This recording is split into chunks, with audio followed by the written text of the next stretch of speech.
Hey everyone, thanks for joining us. It's not soccer, it's football. Going to talk about the Gooners today. The Arsenal, the London team that thwarted me time and time again when I first fell in love with United. Arsenal. I personally, before I introduce the other guys, I fell in love, watching the Premier League and watching United during the Beckham, Scholes, and Giggs days, and watching them go up against the Henrys and the Vieiras and the Bergkamps. It just, seeing soccer played at that level is what really made me fall in love with the beautiful game. And honestly, even though I'm a diehard United fan, I do have to admit I would get Arsenal on FIFA just to play with Thierry Henry. I have a France Henry jersey up in my closet. He's one of my top 5 favorite players of all time. And, as much as I know I'm supposed to hate everything about Arsenal, I've always had a bit of begrudging respect for him. I did like Arteta. I kind of like Arteta, and I think you guys have it headed in the right direction. But go ahead and let you guys kick it off with a little introduction. Got Mr. Zachary Hall. Hey man, yeah, thanks for the introduction. My name's Zach Hall. I've been supporting Arsenal since probably, seriously about 15 years, and then passively another maybe 5 before that. I really got on board maybe a season or 2 before the Invincible season. So you could really say that since I hopped on board, it's all been downhill. Just been a fan ever since. The style of play, they play with dignity, the legacy, the history of the club, the names that have come through over the years, just makes it a really easy team to support. And then, the way I actually came about it was playing FIFA. And when you choose an English team, the first one that pops up in front of you is Arsenal. And I'm like, wow, what to teenage Oh, a me. few other guys with that same story. So I don't know if you Yeah, have a few other friends. I have some friends from El Dorado the same way because that was the team that popped up first on FIFA. They fell in love with the them. first one that popped up, they had great ratings. And then to teenage me, or even pre-teenage me at the time, I thought, wow, what a cool name and what a cool logo. Look at this cannon. How could you not play with these guys? So that's more or less my story, man. And then just following through the years, and that's where I am now. Awesome, man. Awesome. I love it. Appreciate it, man. Kevin, go ahead and give us your story. Thank you, Daniel, and thanks for inviting me on this podcast. And the way I became an Arsenal fan was by accident, actually. I was following soccer. I started actually playing handball first. That was my sport, and I was playing handball and tennis. And then after handball practice, we'll play soccer. So I got into soccer, and then I realized, well, I need to follow some professional teams. So I started looking them up, and I kind of like followed like the big teams like Barcelona, Real Madrid, Bayern Munich, but didn't really pay attention to English league as much. However, one time at the market, we were walking around and I saw a jersey, just hanging down. And I want to get like a professional team jersey to wear because I didn't have one. And the jersey was Arsenal. It was an Arsenal away kit from 2002 time frame. It was the O2. It was all blue and that crazy like silver stuff on it, and I really like loved it. I said that's a cool logo, that's a cool sponsor, the O2. So I decided to get it, and asked my parents, and they got it for me. So then after that, I got it, and I got a number 7 on the back of it. So I started researching who is Arsenal, who is the number 7. So that was Robert Pires at the time, and that was the season they went invincible, and I couldn't believe it. That was so awesome that they played so well, and just like Zach said, it all went downhill after that. So they had a great a couple seasons after that. They kind of went downhill. They bounced back. They had a few highlight moments. I remember before I came to America, watching them back home when they made it to the Champions League final. It was like almost like 3 in the morning when the game was like going for us because of time zone difference.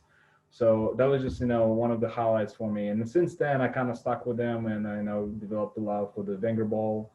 And since after that, we had Emery, and it's kind of downhill from there. So, but now with Arteta, I'm looking forward to a new era of Arsenal. Fair enough. Fair enough. Yeah, Perez was another one that I always liked and had a lot of respect for. Mason, give us your background on Arsenal, kind of what your thoughts on the club before we dive in. Well, I've actually become a fan of the club as well, because I'm being dragged into it. I was having a pretty bad time on Tinder, and I told Hall here about it, and I said, man, I was just bumming, and he said, hey man, the Rock City Gooners, which are the support group in Arkansas, Central Arkansas for the Gooners, said, hey, we're having this watch party at Homer's. I'm going to be there. Kevin's going to be there. Liam's going to be there.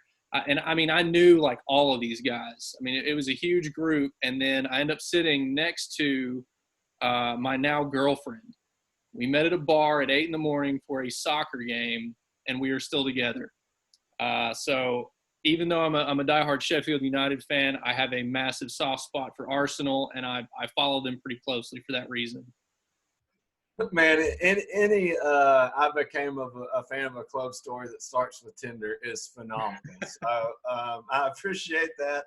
That is a great story. And, listen, as a single guy, if I met the right chick, that might be the one thing that could get me to ever say I supported the club. But I'll try and not let my bias drip all over you guys' episode. Just kind of wanted to go ahead and go through, kind of how they finished last year and kind of what we expect their roster to look like going into this season. We'll start off kind of looking at how they lined up in the first match. Great win, 3-0 against Fulham. Obviously, Mr. Abameyang did his thing like he always does. As Arsenal fans, is this the lineup you guys expect to see most of the season? Is there anybody not there that we should expect in most weeks? I'll jump in. So pretty much the surprise here was seeing Elneny starting in the midfield. He just came back from the loan from Besiktas, I believe. And technically his number was kind of revoked from him. He was assigned to another player. I can't remember who it was. It was one of the new signings. But I was kind of anticipating he would be leaving this transfer window. But it was a good surprise to see him play. And he got a lot of criticism before for his passing ability, but he did pretty good in this game. He passed the ball very well. He controlled the midfield with Xhaka, so that was good. Good surprise to see there. I think what we would expect to see is probably Ceballos playing along Xhaka in the midfield, but Elneny did pretty well, so I was kind of pleasant to surprise. And then I would say Gabriel probably wasn't fully ready to integrate. I think we were expecting to see David Luiz, but David Luiz got injured, so Gabriel was able to step in. We do have quite a few injuries in the back with Mustafi is still injured. Pablo Mari is injured. So it was good to see Rob Holding, Gabriel step up to the challenge. Even though Rob Holding is a center defender, he doesn't really play on the wing like he was here. But the way Arsenal plays it, the back three are pretty much kind of playing the center backs for the most part, except when they attack. Then I think the Tierney and Holding kind of push up. But for the most part, that is our lineup. It was good to see William kind of step up and be on the right wing. We usually supposed to see Pepe, but Pepe been hit or miss this past season. So I would say maybe with the exception of Elneny and maybe Holding, I would say that's our lineup. Nice. Mason, do you have something you wanted to get in on real quick? I did. So I'm absolutely like Danny Ceballos for sure, but supposedly with the sale, and this gets into a little bit of the transfer, the sale of Martinez, there is now money to spend on Arwar or Partey. And so we could very much see a move for one of those, which we know Arsenal has at least contacted them, and they are very interested. I mean, Partey has been open that he would welcome a move to the club.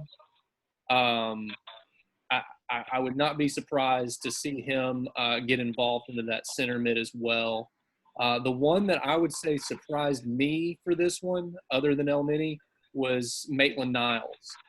He didn't think he had a spot on this roster and wanted to be traded. It wasn't that he didn't love the club. He just didn't feel like he could be utilized in his best way. He's being played in positions he's not comfortable in. But I don't know. I mean, we'll see. Maybe he's here to stay. Maybe Arteta's convinced him.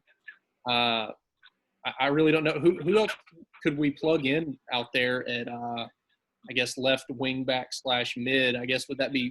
Do you think Saka could play that side? Yeah, so Saka started off his Arsenal career, his senior Arsenal career, as a left back, and then it's kind of shown that he can play every position out there. So yeah, Saka for sure. The one thing about this lineup that genuinely surprised me is I didn't expect to see Willian starting. I really thought Arteta was going to roll Pepe out and give him a chance to get off on the right foot for this season, because like Kevin said, he has been hit or miss, and to be completely honest, he hasn't impressed me as much as I had hoped he would have. As far as the rest of the lineup, El Neni, I think, has earned his spot in the Arsenal squad. I do not expect him to start most games. I expect Ceballos and Xhaka to be there in the middle together, unless somebody like a Partey comes in. Yeah, that's the one name I've kind of heard mentioned a few times that they may bring in as a transfer. Fair enough. What before we go too deep into this, wanted to touch just a little bit on kind of last season for you guys and how it finished. What position did y'all end up with last season? Kevin, Zach, one of y'all? Was it 8th? Did we finish 8th? I thought it was 7th or 8th. I wasn't sure which one though. I didn't want to speak for y'all. I don't remember. It was pretty low for Arsenal. Yeah, no, trust me. The seasons United finished like that, I don't remember where we finished either, so I don't blame you one bit. And that's what I was going to say. Is it was Arsenal's worst season in 25 years. So if you do the math on my introduction earlier, it's the worst Arsenal season I've ever seen, literally. Yeah. So it's forgettable is the best way to describe it. Thanks, Mason. That's great. Yeah, 8th. So, there's a lot of room for improvement. Obviously, that's the lowest you guys have finished in a very long time. Because of that, what is y'all's European situation? Didn't y'all win something that gets y'all an entry into one of the year? Did y'all win something, or what? What's your situation? We won the FA Cup, which helped us quite a bit because for 2 reasons, I think. It helped us put us back in European soccer. It's Europa League. It's not Champions League, but it's a good start. At least we have that based on how horrendous the last season was.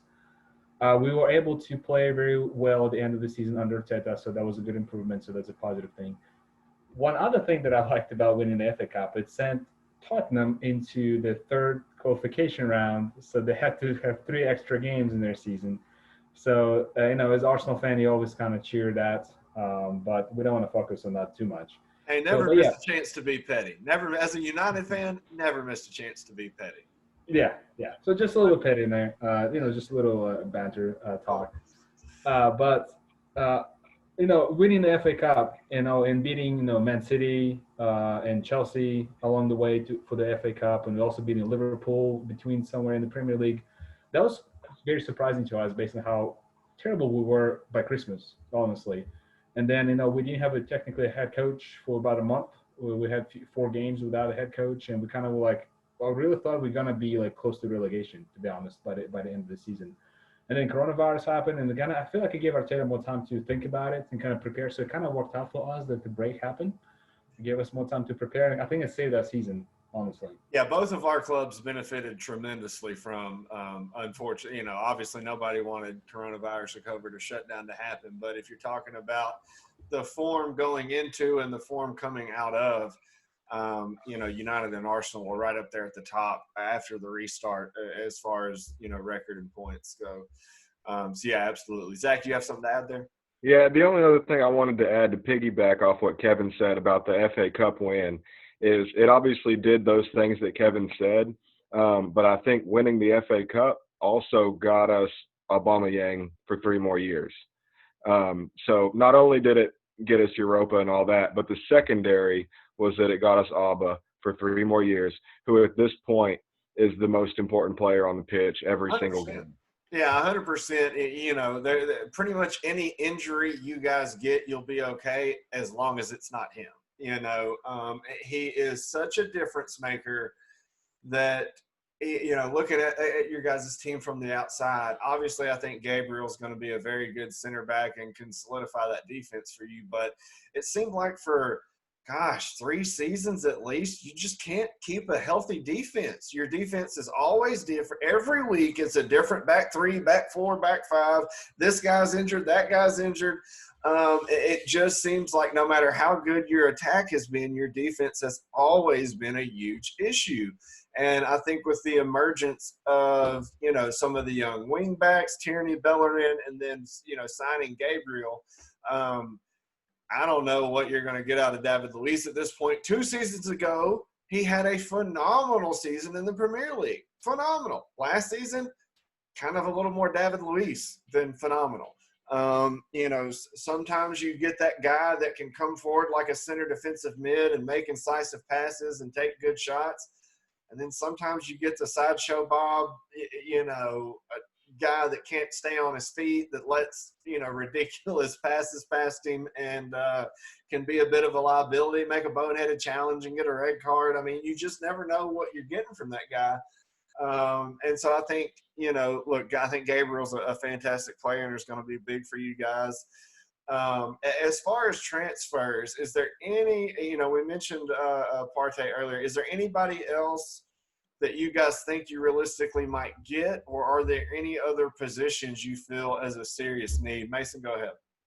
I'll go ahead and interject. I mentioned him. I don't know if I said it loud enough. Arwar from Lyon is probably equal to Partey as far as likelihood of signing, but there's no chance that they sign both of them. I follow Juventus pretty closely. Juventus are also watching both of them. If I was a gambling man, I'd say one of them goes to Juve and the other goes to Arsenal. And then I'll jump in here if that's okay.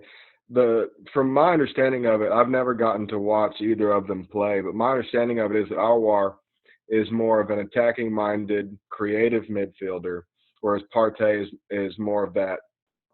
That's that central defensive midfielder or a defensive-minded midfielder. So if you had to ask me to sign one today, it would have to be Arwar, because in my opinion, the main thing we've been missing with such a clinical striker that we do have and such a technically gifted striker in Abameyang and in Pepe and in Lacazette is creating those chances to give them their chances. So Arwar, I keep hearing 50 million, and based off the recent sellings that we've made recently, we have to be approaching that. So that's where I'm at right now as far as transfers that could potentially happen. Yeah, no, absolutely. I think that, my question is whether or not Ceballos is going to be able to make that next step. Because like you mentioned, that attacking creative player, I think that definitely could be him. He has flashed tremendously in spots. I have a good friend from childhood who's an Arsenal fan, and I've, messaging him back and forth. It's just phenomenal how good he looks at some points and how rarely he plays. It seems like he almost never – I don't know if he's an injury-prone guy or if he just wasn't in favor during the manager just, shuffling that y'all had going on. But it always seemed to me like he was a lot better than the amount of playing time he was given, and that when he came on the pitch, he did fairly well. I know if I was coaching that team, I would have him out there on the field. Why do you guys think he doesn't play more than he does? And do you think he can be that guy to create those chances going forward? I think Ceballos, that's what we're talking to, correct? Ceballos. So he, I believe, was more of a true Spanish player who played in La Liga. And he wasn't ready for physicality of Premier League, where the defenders will literally beat the crap out of you, and then the ref is not going to do anything. So you see, the first half of the season, you see him rolling on the ground a lot, and I feel like some of it was kind of maybe overreacting to things. So I kind of feels like, well, come on, man, you got to be better than that. But I think he's just not used to it, and I think he was getting pushed around a lot, and he couldn't get clicked on under Emery. So I think he wasn't getting started a lot. But I think once Arteta kind of figured things out, I think Ceballos really opened up in the last, like, I think maybe 10 games of the season. He really stepped up and became a really solid player. Right. It seemed like when y'all started, that good run y'all had coming in, he was in the lineup a lot more often. And like I said, I saw him early in the season and sent a message to my friend and was like, man, I didn't really hear much about this guy in the offseason, but he's popping when I watch you guys play. But he just wasn't playing very often. And then he finally got his run of games at the end and showed what I thought he would. I think he's a pretty good player for you guys. Zach, what are your thoughts? Yeah, I think Ceballos is a great player. And one of the things that Arsenal has struggled with over the past maybe few seasons is having players that want to play for Arsenal. Ceballos is one of those people. That link, that connection that he's made with Arteta, I think cannot be overstated. I think he's willing to play his absolute heart out for Arteta, and also for the club, of course. I look forward to seeing him play more. I know he's on loan again this year. I would have loved to see him be signed to the club and be a permanent Arsenal player. And I think I can speak for most of the fans when I say that I think everybody wants him to be a permanent Arsenal fixture, at least in the squad, No, absolutely, absolutely. Like I said, I like him a lot, and I think he's a very, very talented player. So we kind of touched on it there, kind of the difference in Ceballos and some of the other players before Arteta and after Arteta. Obviously, when we're kind of going over a season review of last season, the story was really kind of the coaching carousel, huh? Just kind of give me some thoughts on that, and then we'll hop into more of the stuff for this coming up season. We'll put a bow on last season. Just kind of wanted you guys to touch on the coaching situation from a fan's perspective. I'll just say, Unai Emery, I had faith in him, and I didn't want Arsenal to become one of these clubs that had two managers every season for multiple seasons in a row, or even a new manager every season. And I think me and Mason even talked about it pretty extensively, where I was saying, man, he needs more games. And Mason said, dude, he's had his chances. It's over. It's not working. It's not working out. And eventually I said, look at the table. You're right. Last season, I want to say it was the first 13 or 14 games, we had 4 wins, and that's not Arsenal football. So to see him go, yeah, it had to happen. Freddie came in. I think every Arsenal fan on the planet wanted to see Freddie do well. He got 5 matches and he couldn't get it done. And that's no knock on him specifically, but the job was so big and the turnaround had to be so big that it was beyond Freddie. Kind of like you said earlier, the coronavirus break was probably, you hate to say it, but one of the more beneficial things that happened to Arsenal in the past few years. And then Arteta comes in. The shift in mentality, you could see it on the field, not only in the mentality of the players, but you could actually see tactics being applied throughout the game in a way that you never saw under Emery. You could see differences in the way the game was being played in the first half and the second half. So for that reason alone, I think Arteta was the greatest signing that Arsene Wenger ever made. Yeah, and that's a name that, I started to mention earlier, right, when I asked for your thoughts on the coaches, is it's really hard to have this conversation without talking about the shadow of a great manager like that. And it's something that kind of I feel like United fans and Arsenal fans are kind of linked in that, we all fell in love watching, those two classic iconic managers for those two classic iconic clubs and their touchline arguments and battles. And, it was just, it was always a hard fought rivalry, but a respectful rivalry. Like you hated the guy during the game and wanted to win. But, man, at the end of the day, they just had a certain amount of respect for each other. And I think when you have that kind of manager who's there for that long and it becomes, as a big a part of the club as any of the players, when that guy steps away, it's just such a big task to put on the next guy, and whether it's Unai Emery or David Moyes or whoever, you never want to be the man after the man. You want to be the man after the man after the man. You want to come in after the fans have been disappointed at whoever came in first, and then pick up the pieces as the knight in shining armor who rides to the rescue. And I think, look, Arteta is very well positioned to come in and carry some of those good graces from his experience and his history. Prior to coming here, and I think the Arsenal fans are really just kind of, like you said, because he came in after that restart, y'all started winning, y'all were playing with more energy and more passion.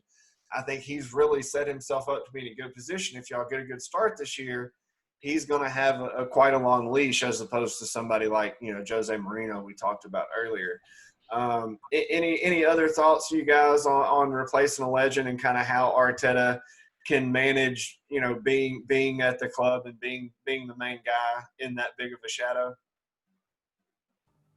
I would pinch in here. So I think Arteta, been in English soccer for quite some time. He played for Everton, he played for Arsenal, he retired at Arsenal, and then he was under Pep for 3 years, something like that, maybe even 5 years. I can't remember. He's been in soccer for Premier League for a long time. So, it was a kind of gamble for us to take an assistant coach as a head coach of a team mid-season when things were going into rumbles, essentially. Emery had a good ideas. Whenever he took over, kind of things changed, and you can see the positivity and thing. But then I feel like he lost his dressing room. The players were kind of like scattered everywhere. There was no connections. People wanted to leave. Abameyang didn't want to sign a contract. People, like Xhaka had a tantrum throw in one of the games. Got his captaincy taken away, given to Abameyang. So it was just, for lack of a better word, it was a shit show that was happening. And then, Emery got sacked, but then I feel like it was kind of a rush decision because of the performance. And they decided to appoint Freddie as a head coach, and he wasn't ready. And he needed time. He needed the preseason to get everything figured out. So I think the talks with Arteta started. They're able to bring him on board. And to be honest, if it wasn't for pandemic, probably we wouldn't finish as good as we were. We'll be improving, but we didn't have that time to get things sorted out. And I think what Arteta did is, with that pause, he had a time to analyze the dressing room. He had to analyze the style, able to work with what he has instead of like, hey, let me bring some extra players right now. He had to work with what he has and had to improve the situation right then and right there. He was able to unite the squad. He was able to unite the dressing room, the coaches, everybody at Arsenal. I listened to an interview from Elneny. He was saying that even the person who does the kits for the team was giving 100% to the team now. And he didn't see that when he was under Emery before he left on his loan spell. So it was a big improvement to unite the team. And whenever you have a united team, everybody works together, pushes each other. That's when you have the output. And you can take the players you have and make them better. You don't really have to bring a lot of influx. I'm glad we brought the extra defender. I'm glad that the Saliba came back from his loan spell at Saint Etienne. So that will be a great addition to the back. There are some players that probably want to leave. They haven't able to adapt to Premier League, like Torreira. He's talks to go back to Italy. And I hope the greatest signing we did, and I think Arteta, with his win with the FA Cup, helped push the Abameyang to sign a new contract, which I think that was the best signing after Arteta that we've done. So I'm looking forward to new season. I think Arteta is doing great things, and I think we give him a preseason now to work on. So they should give him a full season to get his mission done, and then we can evaluate later. No, fair enough. And look, it's funny because, like I mentioned earlier, the parallels between Manchester and Arsenal. You also look at, they both have a former player now coaching the club who had a connection to the previous guy who was the manager. Like they both played for the guys who were the iconic coaches at the club. So you kind of have, it's kind of a way to bring that history back to the fans, but also kind of take a step to the future. If I'm being totally honest, I think y'all are in a much better spot than we are with regards to coaches. I think Ole's way out of his depth, and I think Arteta has legit credentials. And you've seen the difference in the tactics When United's plan A doesn't work, we just lose. Arsenal's plan A wasn't working down during the restart, and they had another, he would make a sub or he would switch a formation or whatever, and they would respond and he would get a result. And, it's hard to argue with results when the coach is getting that kind of reaction out of the players. And, of course, look, somebody that coached under Pep for that long, I mean, shit, how can you not learn something from the guy, Arteta was one of those players that you could tell he kind of reminds me of like a Michael Carrick at United, who's one of our assistant coaches now. It's like you could tell certain players when they're playing aren't elite athletes, but are still able to play at a world-class level, and nobody would accuse Arteta or Carrick of being world-class athletes, yet they were still in plenty of world-class rosters, winning Premier Leagues, winning Champions Leagues. And, that just kind of goes to show that they have that superior mental quality about them, where they just understand the game, they see things before it happened, and they're able to communicate those with teammates and get other people to pull their level of play up. So, I really think highly of Arteta and think you guys are in a good spot, as far as it goes with your coach now. And it's no easy job when you're coming into a club that had a legend like Arsene Wenger and leaves such a huge shadow over everything that happens. Having somebody who was Arteta a captain for him at one point? Yeah, I mean, I know Arteta was a central player. I don't know if he was ever a captain. He seems like that kind of guy that would have been, but a guy that played underneath the legend that kind of gives you that tie to that history. I think you guys are in real good shape, and he'll be good for you going forward. The other thing we'll go ahead and hit on is just kind of week one result. We talked about a little bit the 3-0 victory. The lineup that you guys put out, it really has a lot of flexibility. That's why when we started, I asked you guys about Tierney and Holding and kind of where they play, because it seems like at times they're center mids and center defenders in a back five, and then they're outside defenders in a back three. And a lot of teams, don't have guys that can really do that. And so, you get a lot of extra miles out of the guys you have on the field when they can do more than one thing at a time, right? And so if you can play inside and outside, you give that extra flexibility. It's why y'all were able to play around in the back and play passes from the keeper to the defenders, suck the other team into your half, suck Fulham in, make them, spread out and not be able to back up in the back, and then make those quick passes, hit them on a counter, swing a ball across to Abameyang. And, I think that's something you guys are going to be able to do quite a bit this year. And the lineup, I think the manager got it pretty spot on first week. Any other thoughts on this lineup, just in regards to the week one game and kind of the way everybody worked together?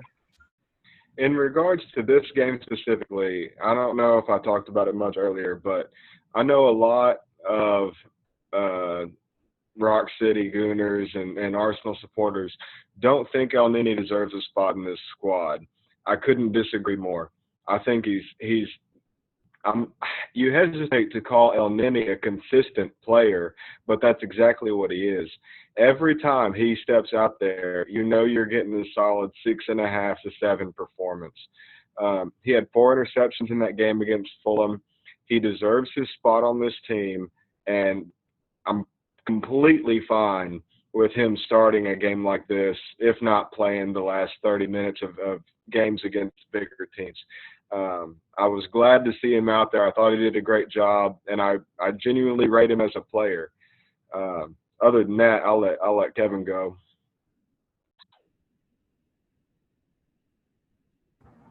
I guess what was the question? Sorry. Got him.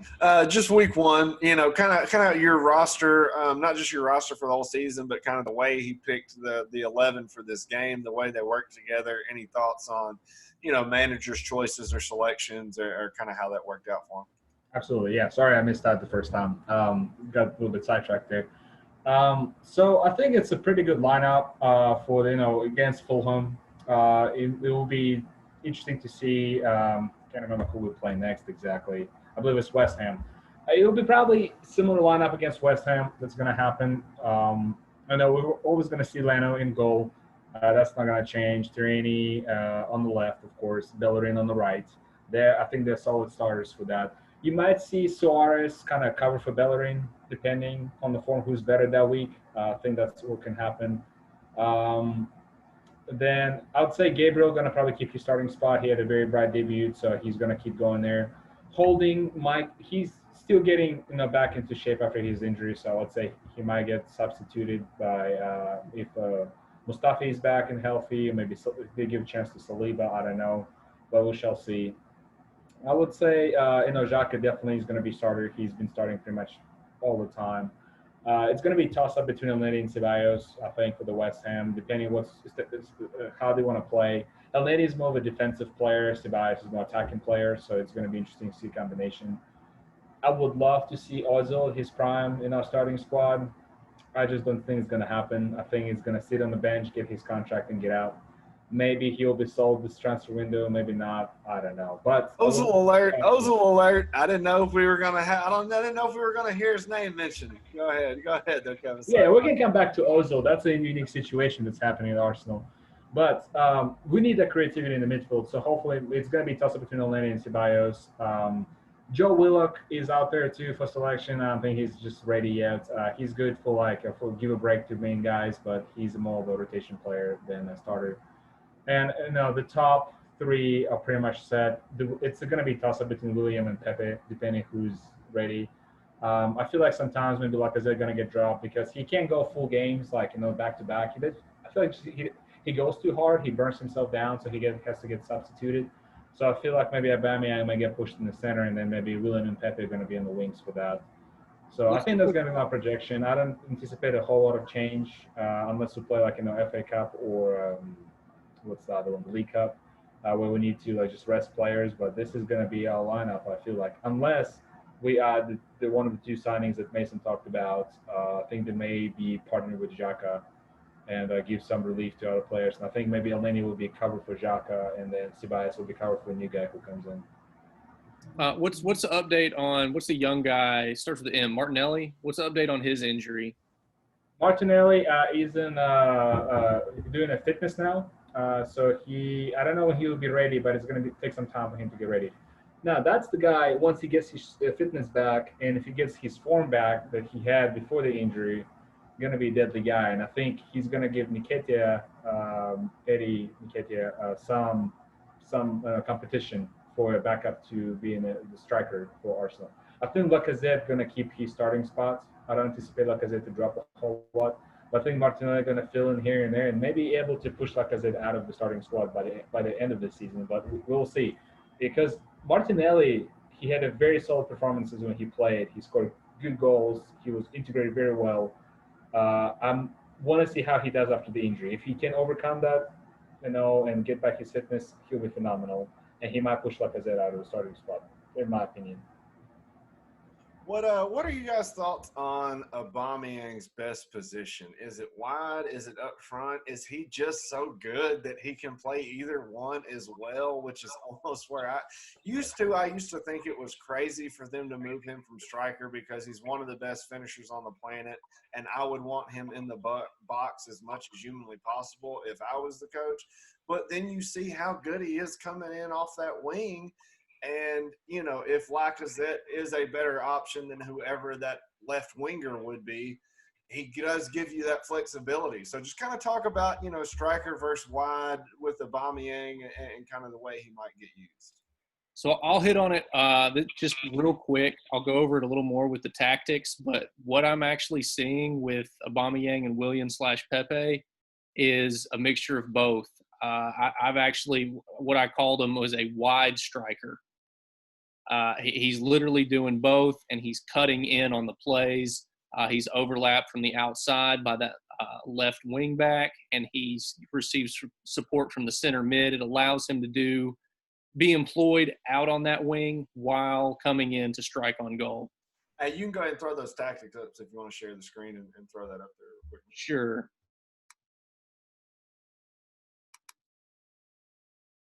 You guys see that?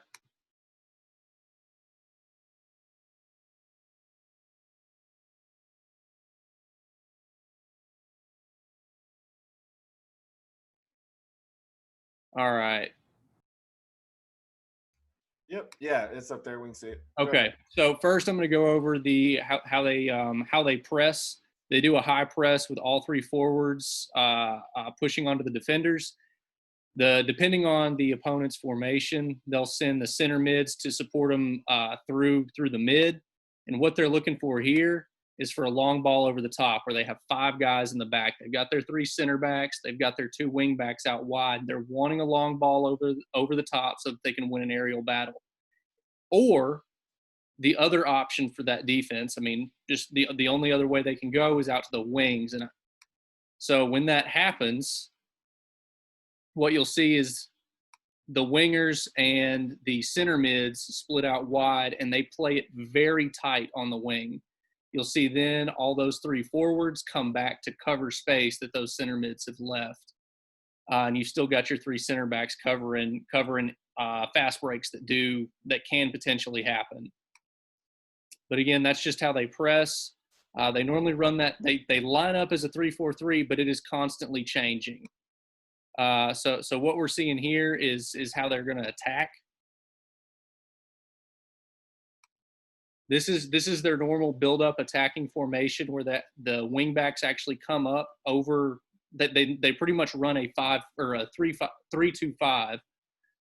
They want that wide all the way, and they have 2 outlets at center mid that can receive that pass, and then they can switch play from there through the center mids if they want to. Once it gets to this point, and this goes back to the winger argument, as far as winger versus forward, you will not see Abameyang send in a cross. He is a striker. He is not going to be the one sending in that cross. Same with Willian. And again, this is their build-up play. The next thing would be, excuse me. Now, this is really interesting. This is their draw-in effect that they do. And I'd argue, so when did that rule change happen? Was it 2019 that players could receive that goal kick in the box? Yeah. This is the tactic that could not have been implemented 2 years ago.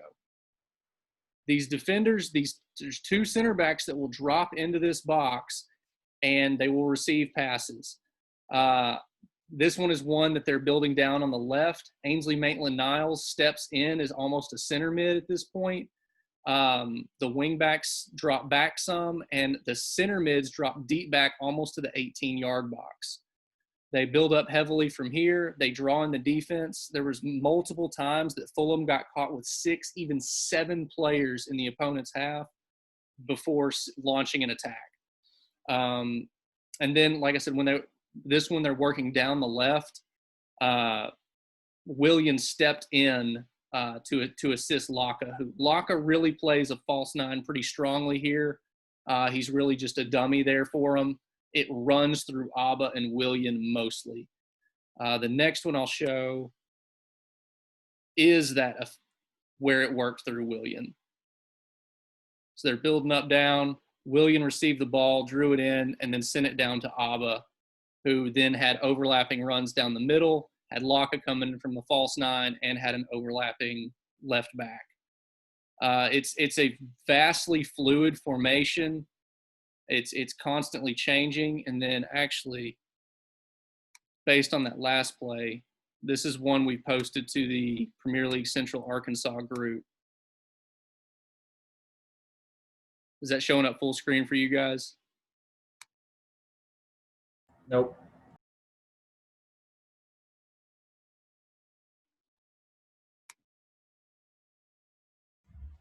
No, it's in a small box. There you go. There you go.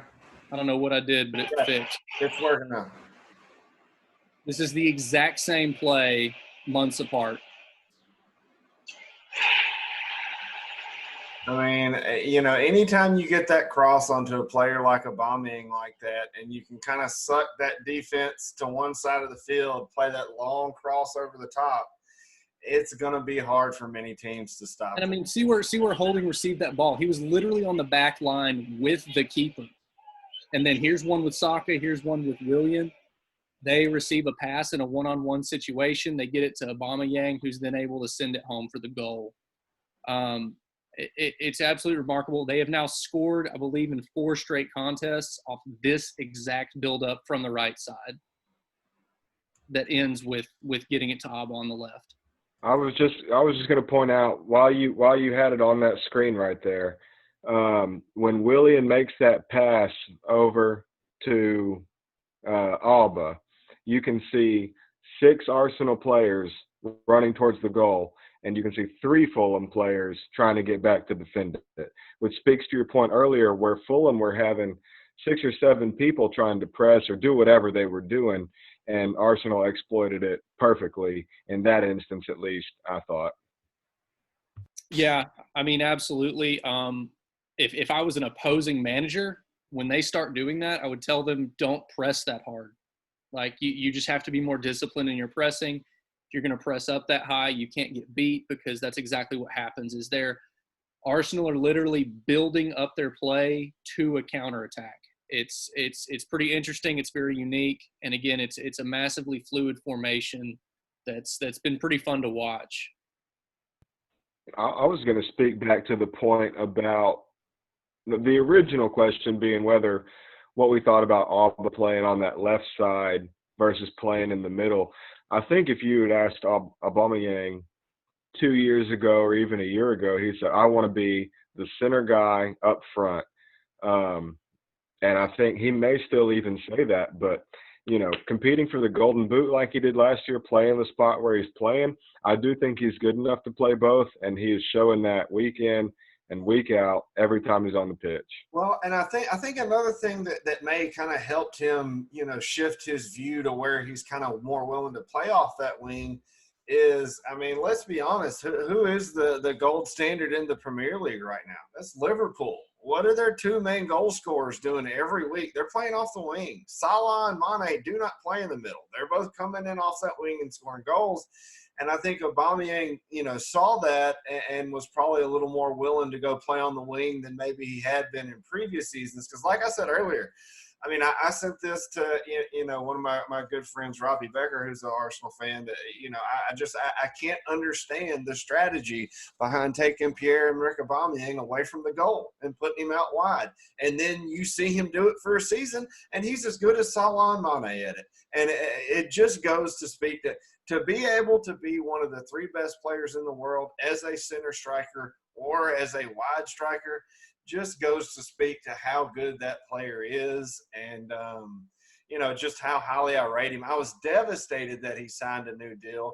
A lot of the talk had been that he was looking at United or Liverpool, that it would be hard. Liverpool, the kind of some of the behind the scenes thoughts is that they may not be able to keep both Mane and Salah long term, and that at some point one of them's going to want to move and they're going to be looking for a replacement. And obviously United's going after Jadon Sancho right now. A lot of talk amongst agents in England was that Abameyang was not happy, wasn't looking forward to signing a long-term deal with Arsenal. And I really think had it not been for Arteta coming in and for the way they finished, and like you mentioned earlier, that FA Cup, I think Abameyang would have made a move this summer. I really do, because what are you going to stay around for if you're finishing in 8th and not playing in Champions League if you're one of the best 5 strikers on the planet? And I think Arteta did a great job convincing him to stay, and I think the performances helped convince him of that. And like you guys said earlier, I mean, he's the first name on the team sheet, and he is by far your most important player. He seriously is the kind of player that can make the difference between finishing top 4 and finishing 11th. I mean, he is that good that, if the rest of the team around him doesn't step up, if something were to happen to him, you could see a huge gap in results because he's just such a good player. I can't say enough about him. Any final thoughts on Abameyang before we move on? All right. So we'll kind of go back to, what we expect for coming up in week 2 and for the rest of the season. Obviously, the first week against Fulham, you don't learn too much when you're playing a newly promoted team. They were always going to be the favorite. Going into this week 2 game with West Ham, is there anything you guys are keeping an eye out for, looking for specifically? What do you expect to see lineup-wise in week 2, and just kind of anything in general you're looking for in that game? Go ahead, Mason. I'm definitely expecting Rob Holding to get another start. I think he performed well enough. Arsenal want him to be a guy moving forward. I don't care if Mustafi's healthy. This is another good matchup. West Ham is, I mean, we mentioned it in our previous podcast. West Ham is pretty weak this year. This is a good chance for Rob Holding to get his footing under him and show who he is and make a name for himself on the team. So I'd really like to see him get another start, and I think Arteta will do that. I think in a game like this against West Ham, and I mean no inherent disrespect to West Ham, even though that's how this is going to come across. I think Mason knows better than anybody that I cannot stand Joe Willock. I think he's not good enough to play for Arsenal. He needs to be loaned out to like a League 2 side in France for at least, 3 or 4 years to develop as a player. But maybe he gets a start. I'd like to maybe see Cedric play. I think in the appearances we saw him in last year, he did a great job getting forward, but his crosses weren't nearly as clinical as they needed to be from a wingback like that. I expect in a game like this that we'll, maybe Lacazette gets a day off and we see an Eddie Nketiah or a Joe Willock come in. I'd like to see Ceballos get a full 90 for Arsenal. And, I expect to see some squad players play this week. Yeah, it's funny. Your audio, every time you've said Lacazette, your audio has gotten funny. That's 3 times now. The only time your audio messes up is when you say Lacazette. I don't know if that's a sign or what. But, Kevin, go ahead. What are your thoughts on week 2 and what you expect out of the lineup and the players? Arteta does like to experiment with the lineup. He does kind of switch plays around, kind of give him rest, kind of mix in some other players, depending what tactic he wants to play against the team. The core players will stay the same. So I think, Holding played pretty well. So all the issues we're having in the back right now with injuries, I think he will get a start. I think Gabriel will keep starting too. So I think there is no change there with Turini. On the left, I think maybe depending on the situation, maybe Maitland-Niles is going to get dropped on the bench, and maybe Cedric may start on the left side. We'll see, because Cedric is a left-footed player, so he can assist on that side. So he's kind of interchangeable. Maybe not. We shall see. I do expect Ceballos to start against West Ham to kind of penetrate that. They play more defensively. They play more. They have a defensive mids in the West Ham, so I expect Ceballos to kind of be more creative there and kind of help out, bring some creativity back to Arsenal. And then, as Zach mentioned, Laka may get dropped for rest purposes. Honestly, Laka is a very good player. He does play false 9, so he doesn't score a whole lot. So we might want to try to get Nketiah out there and kind of get some minutes for him to play. And I know Abameyang and William are going to keep starting, and maybe Pepe will come on later in the game. So I think that's my prognosis. I expect Lena to start too, because Emilio is on the way out. I was going to also touch real quick on the transfers we were talking about. I think they're going to sign as SummerSlam the keeper to replace Martinez. So I think that's going to be an interesting addition to the squad, and to see that keeper play in like a League Cup and stuff. So, but that's on the side note. But overall, I think we're in a good direction. I think Arteta has a good squad, good players right now available for selection. So I think I expect to win. West Ham is kind of struggling right now after restart. So I'm hoping for the win. Fair enough. Well, that's kind of the week 2. Let's go ahead and look at just kind of the upcoming schedule for you guys, see who the next few fixtures are, and kind of how we think you guys will get off to start the season, and that can kind of lead us into our predictions on where you guys may finish. But coming up, West Ham's the next game, obviously. Then a fun EFL third round game with Leicester City. That'll be a fun game. then, this is where it gets tough. And this is why I have Salah in my fantasy lineup and not Abameyang, because you're talking about a stretch of Liverpool, Sheffield, City, Leicester, United. I mean, those have to be 5 of the best 7 defenses in the Premier League.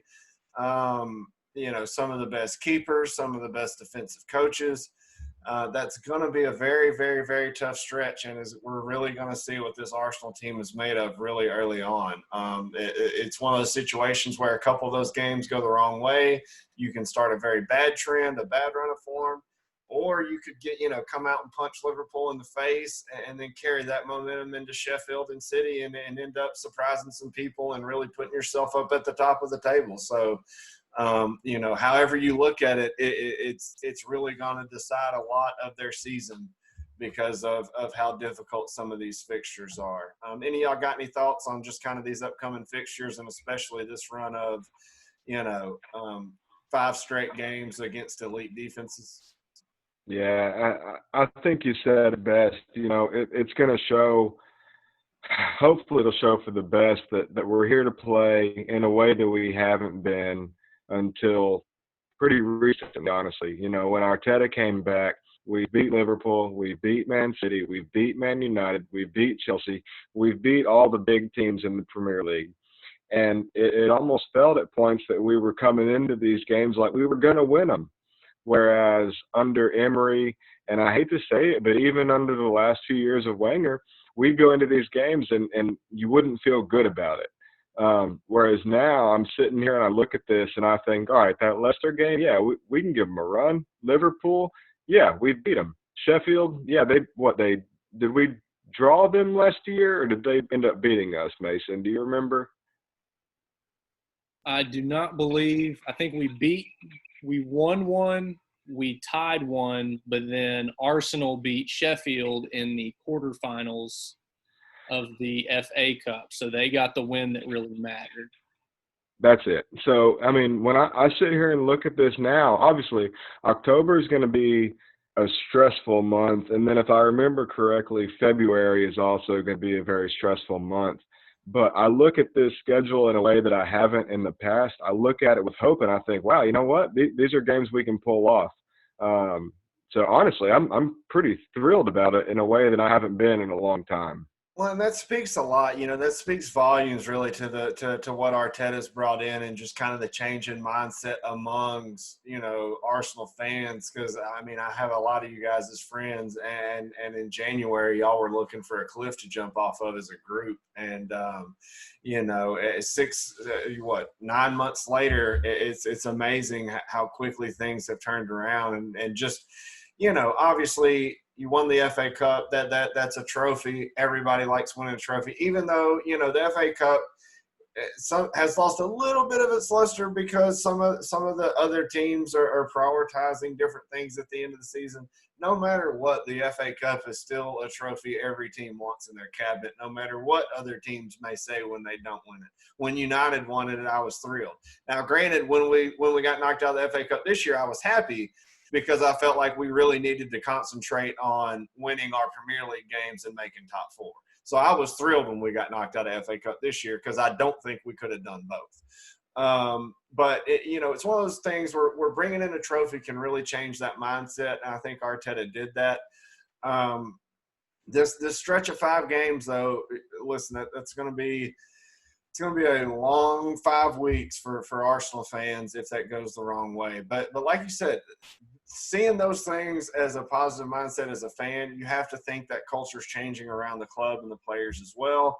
And if you can make it through November, top 6 in the table, even if you're in like 6th by that point, you've got enough points out of those real tough games that when you get to that next easy stretch, you can climb back up into the top 4. So I think that's kind of how you have to look at the schedule if you're being honest as an Arsenal fan. And then, you get into the Christmas session and kind of those stretch of games, that kind of middle third of the schedule.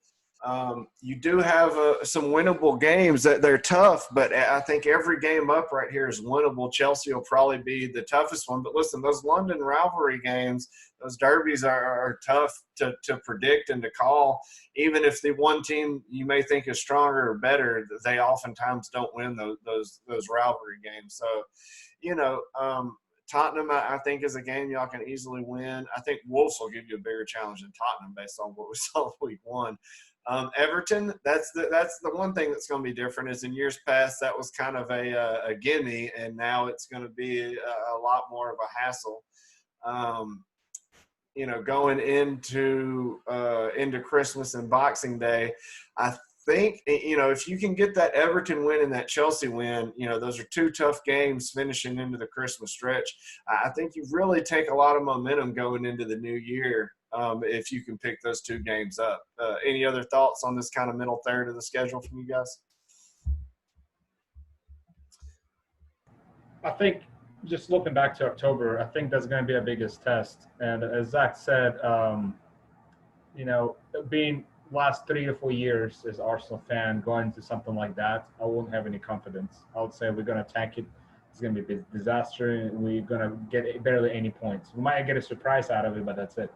Now, we did beat, Liverpool twice now in a row, which is crazy to me as an Arsenal fan to say, especially the form they have been. And then we also beat Man City, Man U, we beat Sheffield United, and we also can drop points against Aston Villa, which we've done before too. So I'm more confident about this one, but I feel like the other managers may catch up to Arteta's style and might figure him out and figure out Arsenal. We might get beaten, but I think we're going to get the most points out of it than that we would have in the last 4 years. So I'm more confident about this. We're going to drop points at some point, but I feel we're going to pick up some good wins.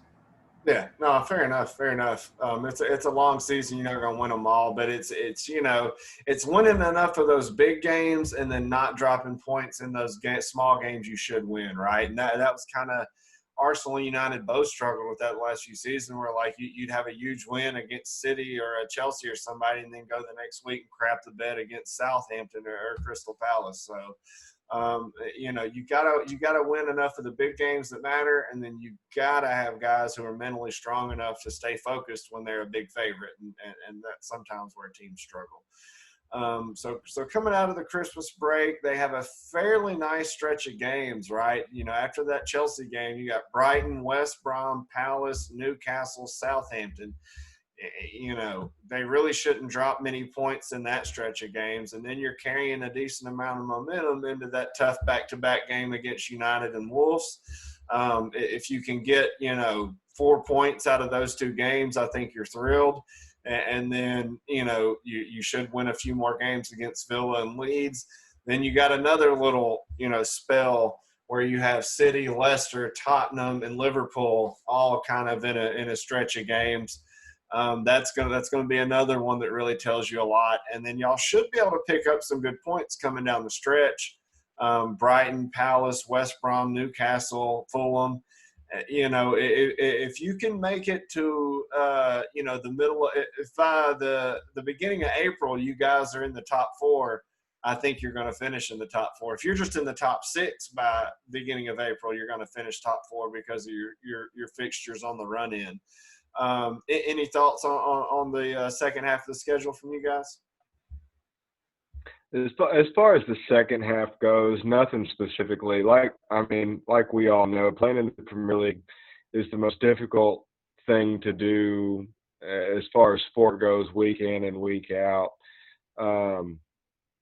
It's going to be tough no matter what sections you cut it up into. It's going to be tough.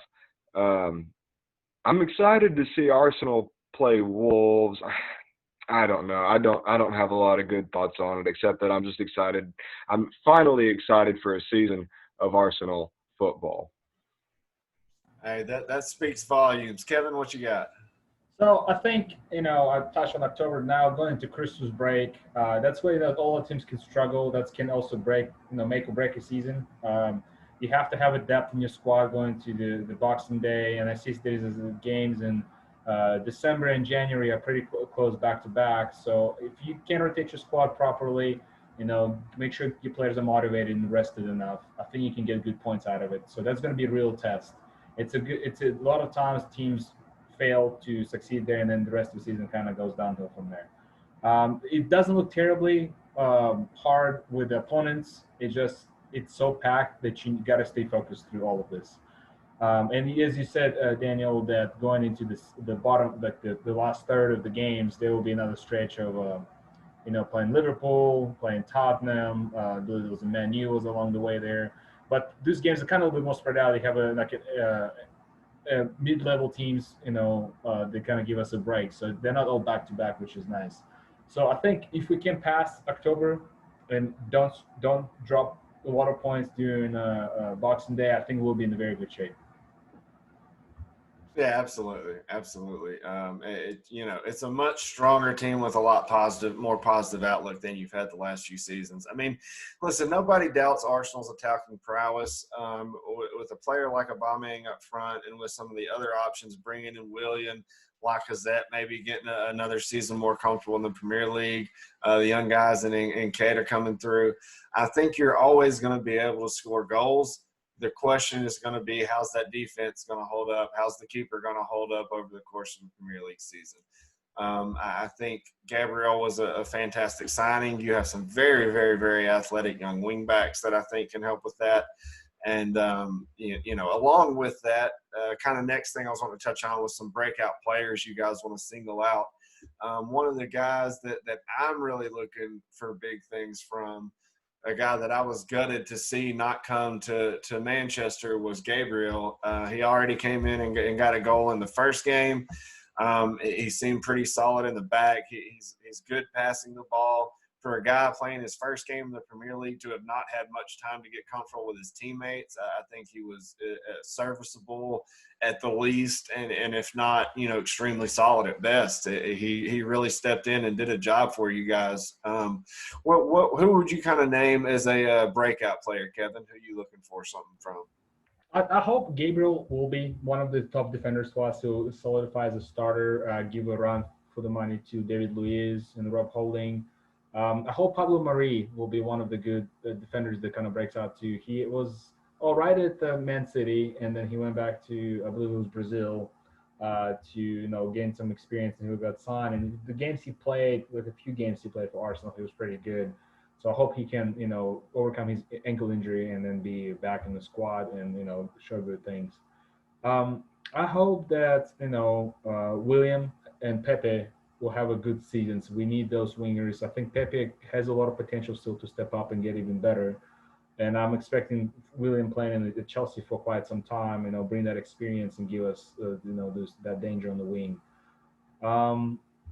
As for the youngsters, William Saliba will be a good one to see kind of start making progress and start integrating into Arsenal squad. He's a young guy, but I think he will need some time. He will be used in like a FA Cup maybe, or mostly League Cup games. And then I'm really hoping Martinelli overcomes his injury and give a run for the money to Lacazette and Nketiah. I really enjoy seeing Martinelli play whenever he played, and that game against Chelsea he had. Yeah, he's a fun one, man, and he's one of those guys that you really hope doesn't end up with like what's the guy that left not long ago, Ramsey, who could never stay healthy, who would have little spurts and play good, but just can never, you don't want to put that on a young player, and you hope he kind of comes through it, but it's one of those things where, like, after a couple injuries in a row, you really need to have a stretch of being healthy, right? And I think that's what you're touching on. And I'm with you. He's a fun player to watch. I hope we can see him stay healthy this season. Absolutely, yeah. And I hope we have a new physios. I think they can take care of that. Rob Holding, it took him a while to get over that. His injury he was sidelined for a year. Martinelli has been sidelined for, I think, over 6 months now. So I hope that, he overcomes that and gets even better after it. But you never know with those injuries. You just never know. So that's my players that I would like to see break out in this season. No, appreciate it. Zach, who's your breakout players you're keeping an eye on? Yeah.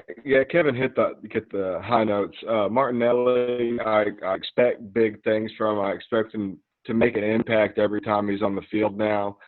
Bukayo Saka, who he plays a decent amount. He's still young. He's from London. he needs to play more. And the issue with him is that he doesn't have a clearly defined role at this point with the club. So on those days that Lacazette gets a day off or Abameyang gets a day off, I'd like to see Saka plugged in up there. Kevin hit it with Holding. And kind of like I think I mentioned it in our previous discussion, Holding was one of our most aggressive and forward-thinking defenders we had before he got hurt. And he did that as a player who prefers to play more centrally. People don't rate him as highly now, but he's still playing, I think, with that injury in the back of his mind. I'd like to see him come back to that form that he had, 2 years ago. The other player, I know I've said it already, I'm going to say it again, El Nini. I think he's going to prove himself. I think he's good. I think he deserves his spot because every time you put him on the pitch, you know what you're going to get. He's not going to do anything flashy.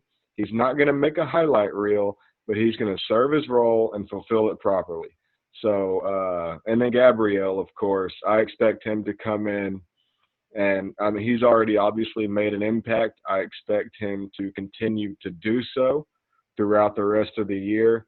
So I'm looking forward to having him back there to sort of anchor that fluid defense we seem to have right.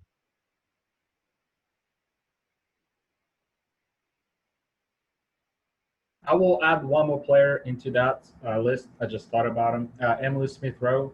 He's a very young guy. Plays on the wing. We had a couple of good spells at the RB Leipzig and Huddersfield Town.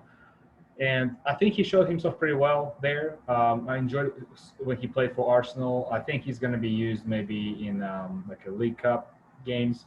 But he might get some Premier League games under his belt. If they need to rotate the wingers, I think he'll be a good addition. He plays the left wing. And it will be interesting to see him kind of fill in some gaps, especially if we have injuries. Let's say we do have Abameyang go down with the injury. You just can't predict that.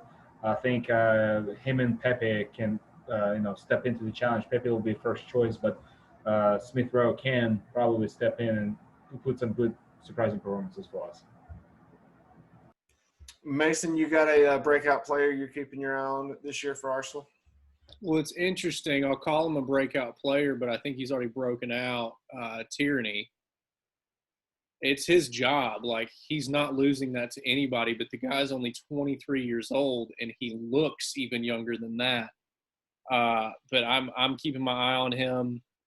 I think if I were to buy an Arsenal jersey today, it would be his. I'm a huge fan of what he can do at the center back role and as well as how he pushes forward in assisting the attacks. Fair enough. I mean, he's an exciting player to watch. I know I enjoy seeing him get down the wing. And I appreciate those thoughts on the breakout players. Is there anybody that wasn't mentioned that you guys are kind of looking at, or that kind of hit everybody you kind of want to see make a step up this year? You good? All right. Last thing, and this is kind of the big thing, right? Predictions. Where do we think Arsenal's going to finish this year? And really, if you just kind of want to give like your, top 6, top 8, whatever, just kind of let us know, where you think Arsenal's going to finish, who you think is going to be around them. And Zach, I'll let you go ahead and kick us off if you want to. Yeah, I'm trying to think about it in my head real quick. I knew this question would come up, and of course, I still haven't thought about it too much. I think the top 2 is solidified. I think it's Liverpool and Man City in some order. Third, I have to imagine Chelsea have had such a good transfer window that they'll finish third. Fourth, I'm going to put Arsenal in fourth because I'm a dreamer. And I can't say I can't say anything else if people are going to watch this. I expect Manchester United to come in 5th, 6th. I could see Wolves coming in 6th. Golly, man, it's tough, man, because you could slice it and dice it so many different ways. There's any number of teams could finish 3rd, 4th, 5th, 6th, even 2nd. I mean, you just never know with a league like this. So my end-of-season prediction, I do this every year, just for full disclosure, is I expect Arsenal to come in 4th make Champions League football, and make England great again, make London great again. So that's my prediction. Oh, well done, sir. Well done, sir. Kevin, what you got? So I think I would say the top three are solidified. I think Man City and Liverpool will be up there, but I think Chelsea going to squeeze into that. And with all the signings they had, and with Frank Lampard, how he does things at Chelsea, I think Chelsea can even push for the title this year. Honestly, I think they have enough talent and enough depth in this team to do that. So I think they can give a run for the money to Liverpool and Man City.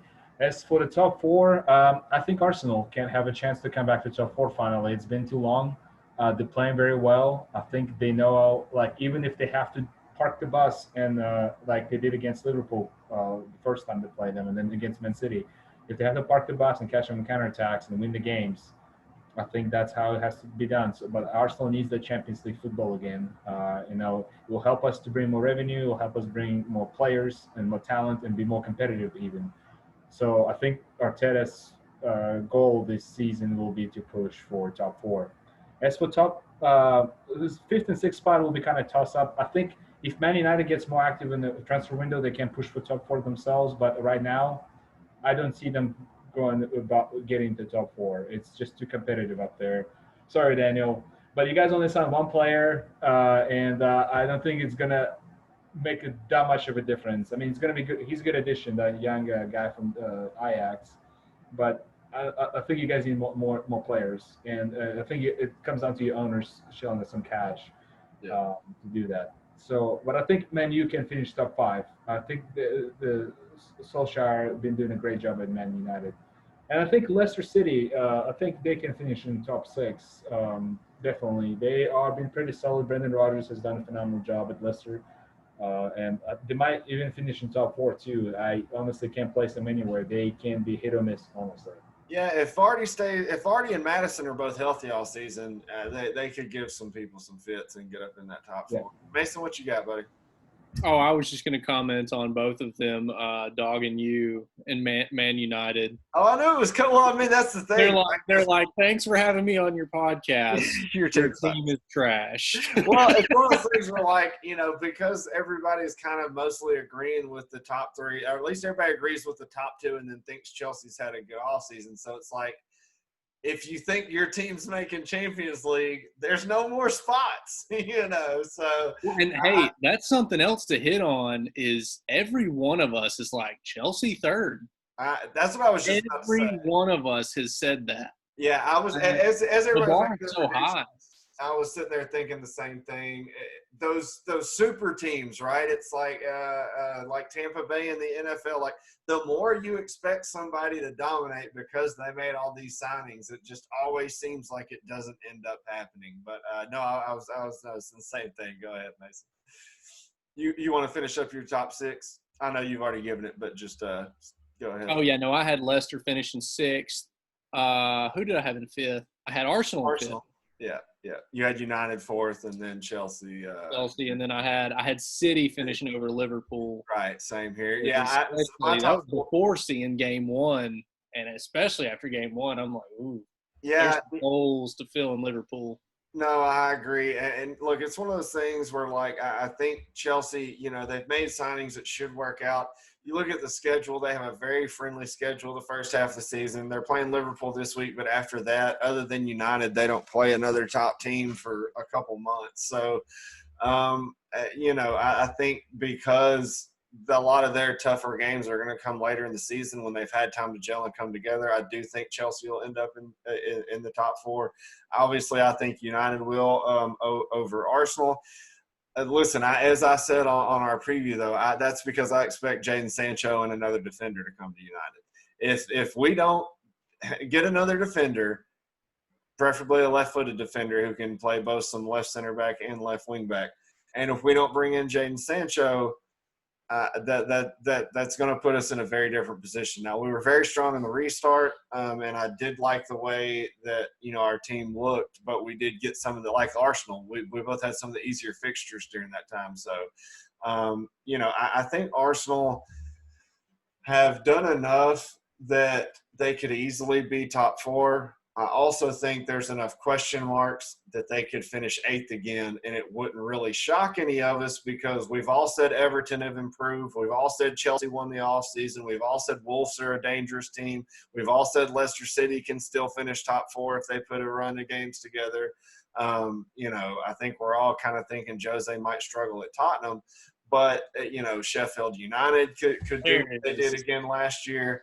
I think Newcastle's going to be much improved. And this is why, I am such a fan of the Premier League and why, I just want to touch on this for a second, why I do think the Premier League is so much better than the other leagues. I think you could take some of those, teams that are going to finish 11th, 12th, 13th this season, put them in, Spain, Italy, France, wherever, and they're pushing for top 4.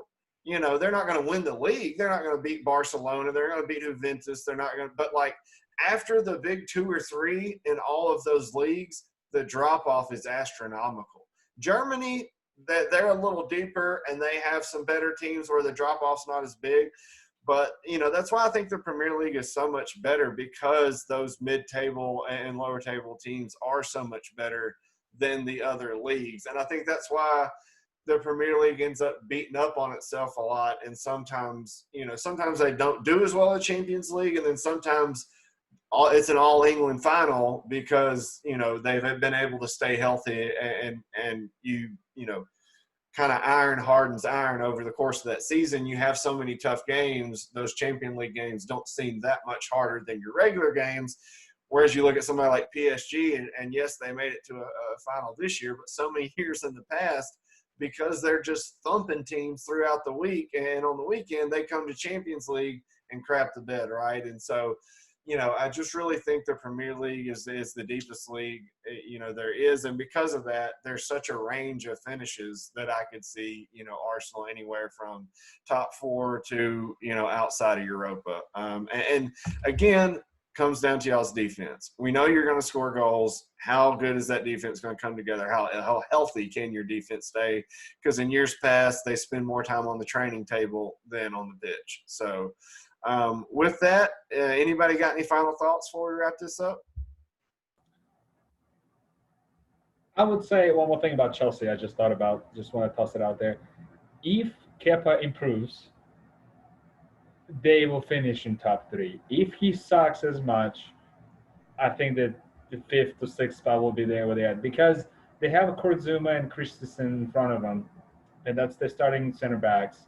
And Kepa. Thiago Silva's going to start.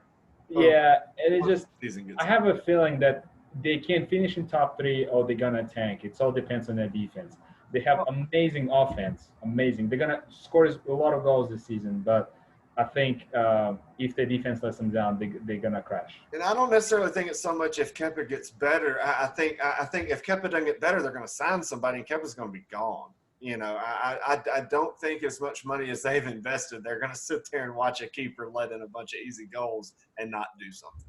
So but I agree that Chelsea is going to be the team to watch, and we're going to learn a lot this weekend against Liverpool. We're going to learn a lot about both those teams. So with that, we'll go ahead and wrap it up. Thank you guys for joining. I definitely appreciate, as much as I, as a United fan, do not ever claim Arsenal. There is a large amount of begrudging respect. And I think that, the Premier League is always better when Arsenal's in the top 4.